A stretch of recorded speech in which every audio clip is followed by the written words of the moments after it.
우리 다 같이 사도신경으로 우리의 신앙을 고백하겠습니다. 나는 전능하신 아버지 하나님, 천지의 창조주를 믿습니다. 나는 그의 유일하신 아들 우리 주 예수 그리스도를 믿습니다. 그는 성령으로 잉태되어 동정녀 마리아에게서 나시고 본디오 빌라도에게 고난을 받아 십자가에 못 박혀 죽으시고 장사된 지 사흘 만에 죽은 자 가운데서 다시 살아나셨으며 하늘에 오르시어 전능하신 아버지 하나님 우편에 앉아 계시다가 거기로부터 살아있는 자와 죽은 자를 심판하러 오십니다.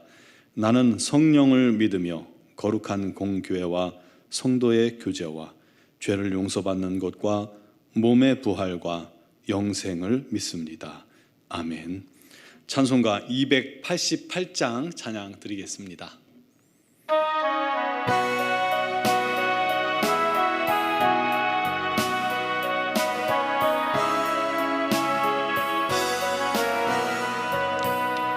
예수를 나의 구주 삼고 성령과 피로써 거듭나니 이 세상에서 내 영혼이 하늘의 영광 누리도다. 이것이 나의 간증이요 이것이 나의 찬송일세. 나 사는 동안 끊임없이 구주를 찬송하리로다. 온전히 주께 맡긴 내 영 사랑의 음성을 듣는 중에 천사들 왕래하는 것과 하늘의 영광 보리로다.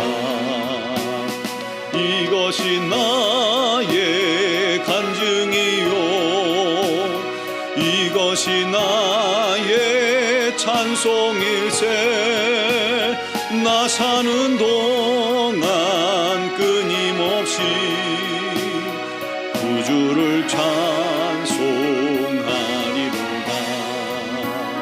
주 안에 기쁨 누림으로 마음의 풍랑이 잔잔하니 세상과 나는 간 곳 없고 구속한 주만 보이도다. 이것이 나의 간증이요 이것이 나의 찬송일세. 나 사는 동안 끊임없이 구주를 찬송하리로다.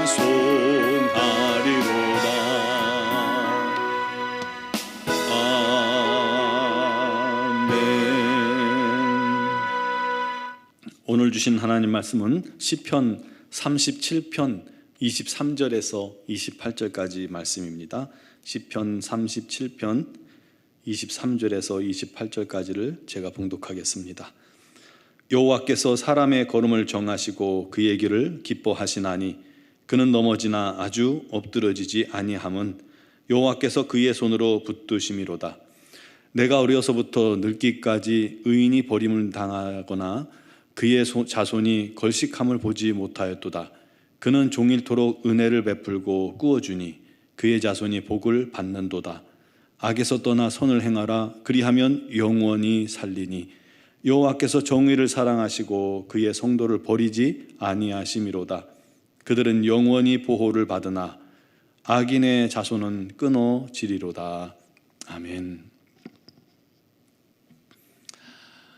오늘 시편 37편은 의인과 악인을 계속해서 비교하면서 악인을 부러워하지 말고 시기하지 말아야 할 이유를 말합니다.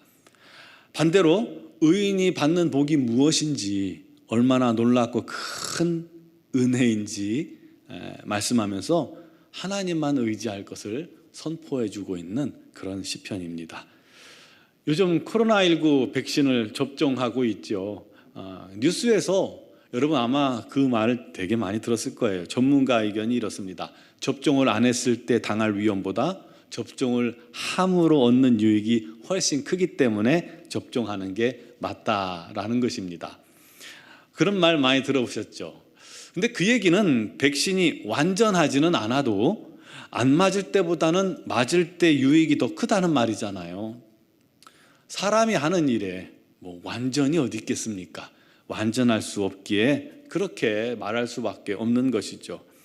그러나 우리 하나님은 완전하신 분입니다. 우리 하나님의 모든 행사는 완전합니다.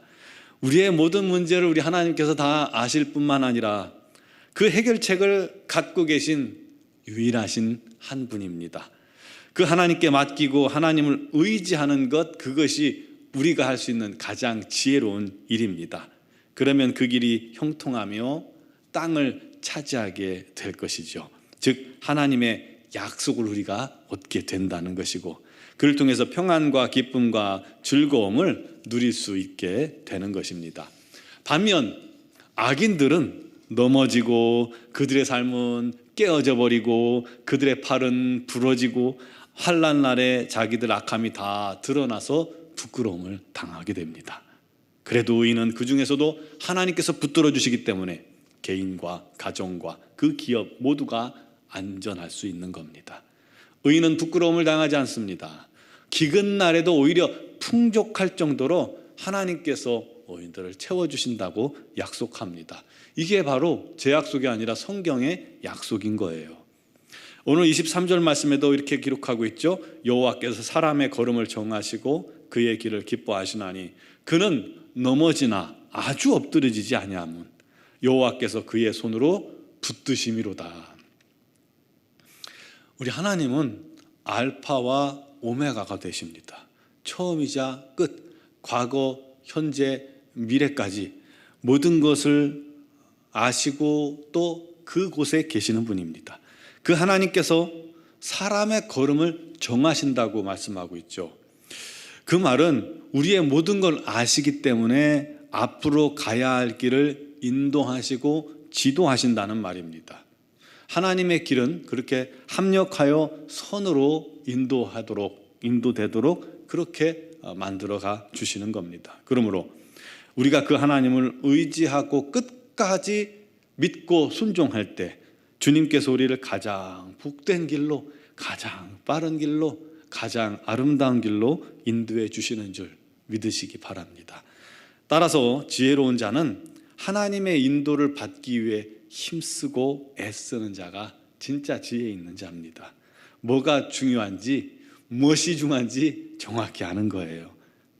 우리가 삶 속에서 하나님의 인도를 받기 위해 노력하고 주님 뜻대로 살려고 노력해도 때로 종종 넘어질 때가 있습니다. 쓰러질 수도 있어요.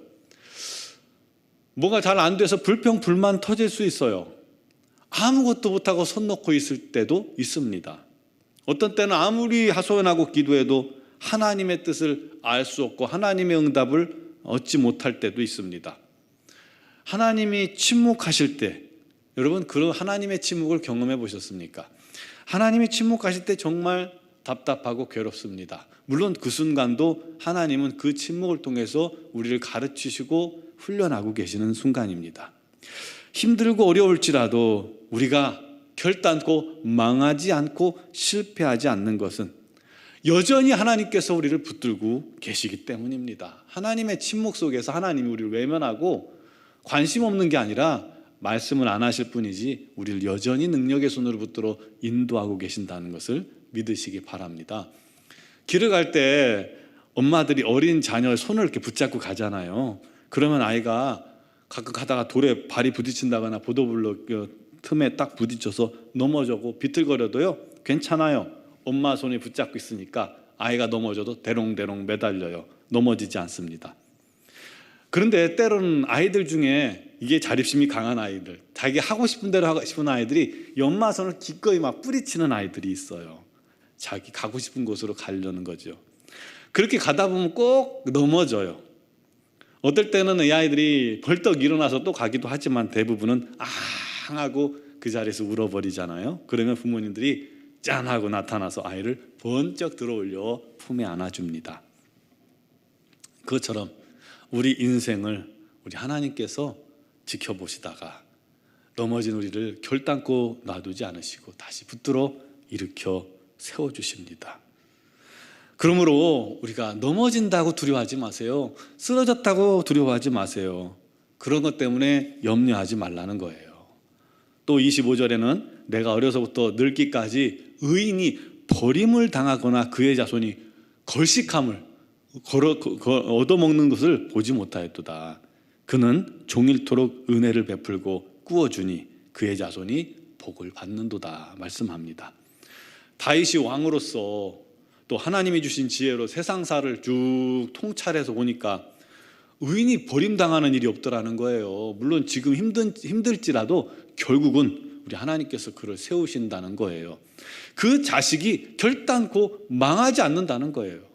오히려 그들은 타인을 사랑으로 품어주고 은혜를 베풀고 어려운 사람을 돕고 꾸어주기를 기뻐합니다. 즉 남을 위해 자신을 헌신하기를 기뻐하는 삶을 산다는 거죠. 그러니 그 자식들도 그 부모님의 모습을 보고 배워서 따라하니 그 주변 사람들이 그 가정을 존경하고 칭찬합니다. 사람에게도 칭찬받고 하나님께도 칭찬받으니 자손 대대로 하나님의 은혜와 복이 넘치도록 부어지는 겁니다. 다윗이 그것을 똑똑히 확인한 겁니다. 사랑하는 성도 여러분, 그러므로 우리도 흔들리지 맙시다. 오직 믿음으로 하나님을 섬기는 자가 됩시다. 하나님의 자녀가 된 것을 감사합시다. 주님 안에서 기쁨으로 선을 행합시다. 하나님을 믿는 믿음 가운데 살길 바랍니다. 그럼 우리를 결단코 우리 하나님 떠나지도 않으시고 버리지도 않으시고 우리 하나님의 평강이, 우리 하나님의 은혜가 보호하심이 나로부터 내 자손 대대로 끊임없이 부어질 것입니다. 그런 은혜가 넘치는 복된 가정 되시기를 주님의 이름으로 축원합니다. 기도드리겠습니다. 사랑하시는 아버지 하나님, 오직 주님을 의지하고 사모하고 주님께 모든 것을 맡기고 순종하는 자에게 우리 하나님께서 능력의 손으로 그들을 붙드시고 그 가정을 붙드시고 그 자녀들도 붙드시고 우리 하나님의 복이 부어지고 부어지고 부어지게 또 우리 하나님의 인도하심으로 말미암아 그 삶이 형통하도록 날마다 이끌어 주심을 믿습니다. 아버지 하나님, 어렵고 힘들지라도 우리의 눈을 들어 주님 바라보게 해주시고 우리 하나님만 의지하게 하여 주옵소서. 오늘도 사랑하는 자녀들 주님께서 붙들어 주시고 주님을 바라보며 기도합니다. 주님을 바라보며 의지합니다. 주님 그 영혼들을 능력의 장중에 붙들어 우리 하나님께서 합력하여 선을 이루는 길로 인도하여 주시옵소서. 그 입술과 가정에 감사의 제목이 넘치게 하여 주옵소서. 무엇보다도 연약한 육신으로 말미암아 어려움 당하는 지체들을 우리 하나님께서 오늘 이 새벽에도 찾아가 주시고 만져주시고 위로하시고 세임 주시고 고쳐주시고 강건케 하여 주시옵소서. 또 각 가정마다 자녀들이 있습니다. 취업을 준비 중인 자녀도 있고 대학 입시 중인 자녀, 또 공부하는 자녀들이 있고 직장생활하고 군생활하는 자녀들도 있습니다. 어디서 무엇을 하든지 간에 우리 하나님의 선하신 인도하심이 넘쳐나 우리 자녀들이 주님을 뜨겁게 사랑하게 하시고 주님으로부터 큰 은혜와 복이 넘치는 삶이 되게 하여 주시옵소서. 자손 대대로 우리 하나님만 섬기는 복된 가정 삼아 주시옵소서. 미얀마 양권 한인중앙교회 김은경 범한균 선교사님과 이선희 양순 선교사님에게 건강 주시고 능력 주시고 지혜 주시고 우리 하나님의 뜻을 온전히 기쁨으로 순종하는 그들에게 우리 하나님의 놀라운 영광 나타내시고 놀랍고 풍성한 열매로 감사가 끊이지 않게 하여 주옵소서. 오늘 이 새벽에도 주 앞에 나온 사랑하는 성도들 믿음으로 간구하게 하시고 성령 안에서 구하게 하시고 그 모든 기도를 주님께서 귀 기울여 응답하실 줄 믿습니다. 우리 하나님의 놀라운 인도하심을 바라고 또 기뻐하는 하루가 되게 하여 주옵소서. 예수님의 이름으로 기도드리옵나이다. 아멘.